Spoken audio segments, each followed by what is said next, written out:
of my life. Right. Sorry, Well, sorry about that, guys. No worries. Oh, Start again. can you just ask that question again? Sorry about that. yeah, no, I was asking Scott about the time he was attacked in Glasgow to almost killed, to be killed by these people.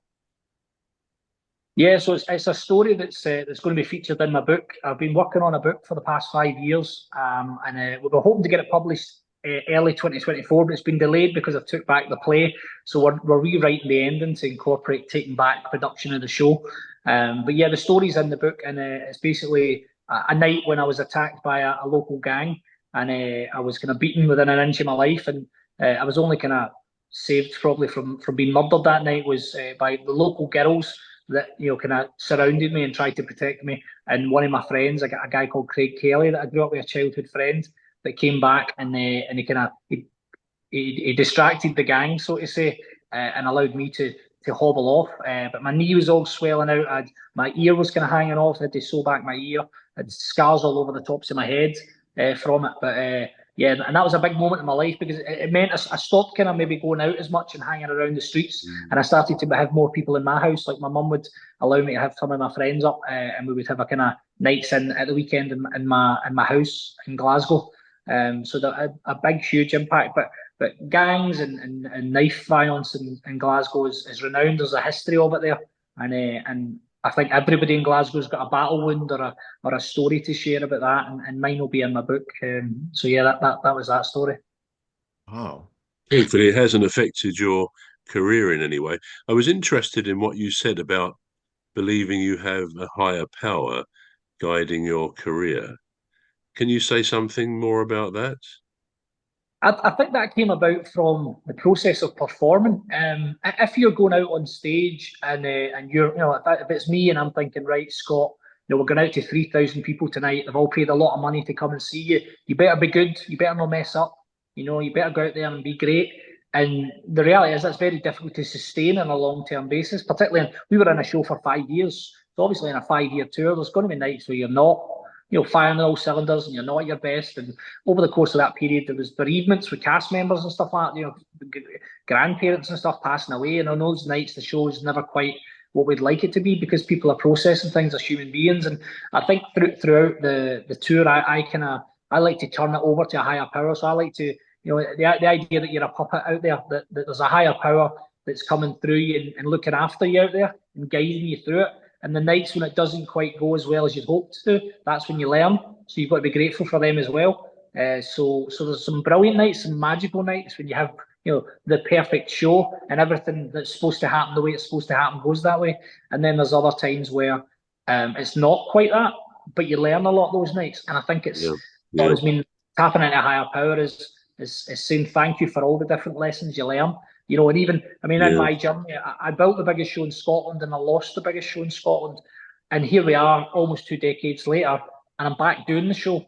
So I've got to think that losing it the first time round was maybe the right thing because I went on to do Mm. Outlander and Kajaki. That was working with the Oscar-winning producers of The King's Speech in that movie, and then working with Ken Loach, who's a BAFTA-winning UK-renowned director. So I couldn't be thinking that I was supposed to continue on that show because there's been so many wonderful things that's happened as a result of it. So that's what I mean by kind of higher power. You have to trust and hand it over to a higher power looking down after you.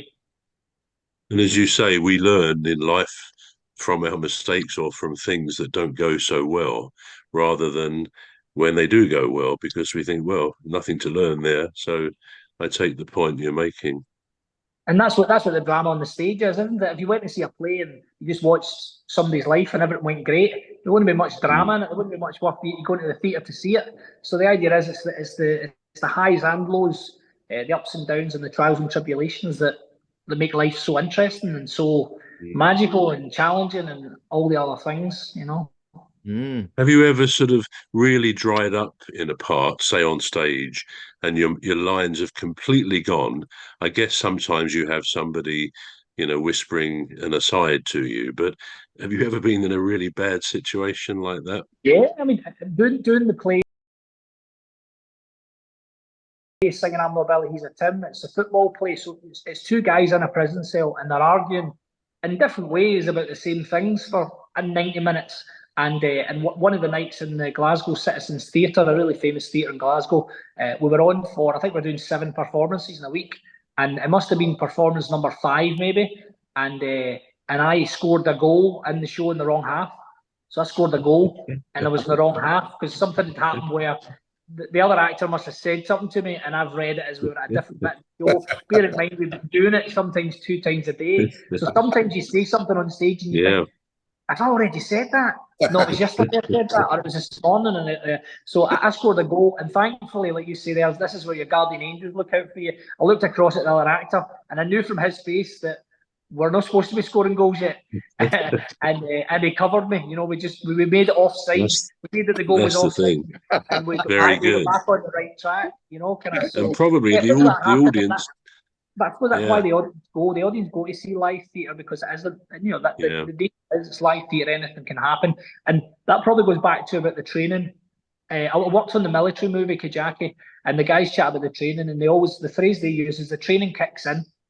And I would say anybody could go out on stage and tell a story, but to do it over and over and over again, that's when the training kicks in, and you don't feel like Romeo when you can't get out of your head, when you're feeling like Scott and you're on stage having to play Romeo.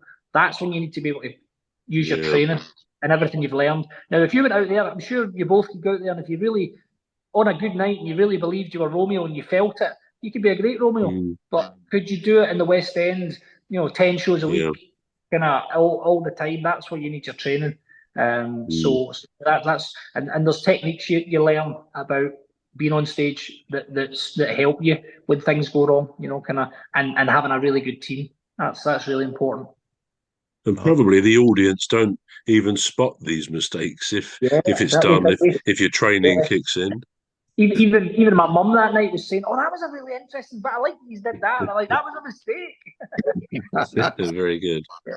Nobody knows, but we do exercises. I do drama teaching and stuff and work with people. We do a numbers exercise where, as a group, so imagine it was the 3 years, only one person's allowed to say a number at a time, and we're going to count up to 50. So, I would maybe say 1, Emmy says 2, kind of Trevor, all the way through, and we count up to 50. And after the exercise, we do it normally maybe 15 kids in the exercise.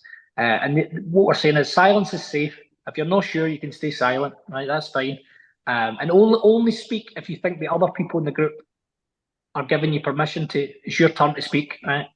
So the exercise can take a wee bit of time, and you get through it. And by the end, I normally say to the kids stuff, I say, was anybody worried? Did you think that Emmy didn't know that 5 comes after 4? And they go, no, I don't know. So we weren't worried that we couldn't count to 50 because we knew together we could count to 50.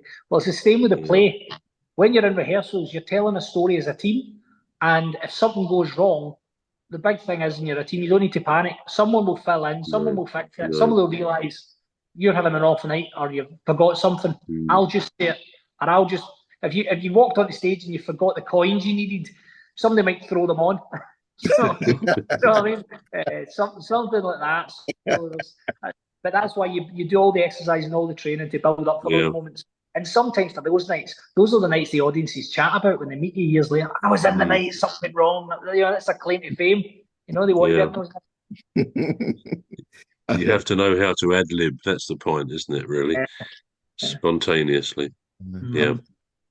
I once attended. It was a get together for kids, and I had this little girl. She was about 6, and it was something from it was a biblical drama, and it was Moses in a basket. And so the basket, and there's another kid that was the mom was then dragging her across the stage, from one end of the stage to the other end of the stage, and something happened, and the rope snapped, and this little girl sat, she was sat in the basket there, and everyone was applauding, and she looked around, and she said, "What are you all looking at?" And those times would wrong. That's what every actor wakes up in the middle of the night going, "Oh, I thought I forgot all my lines." I thought Moses had fell at the basket. Those things happen to us all. Those are the things that keep you awake at night. Those dreams. Yeah, and that was part of the bit that got shared like 100 times. It was just shared around and round and round because it was the funniest bit. Mm. Everything was rehearsed. Yeah. Nobody saw that the rope was going to snap, and we certainly Yeah. didn't see the little girl saying what she said. It was so funny, and it just makes you appreciate live shows and theaters. Like what you're into. Um, I've not really been able to get into it myself, but like I said, Trevor and I, we have this project that we have, which is the script that we have, and that was my first venture into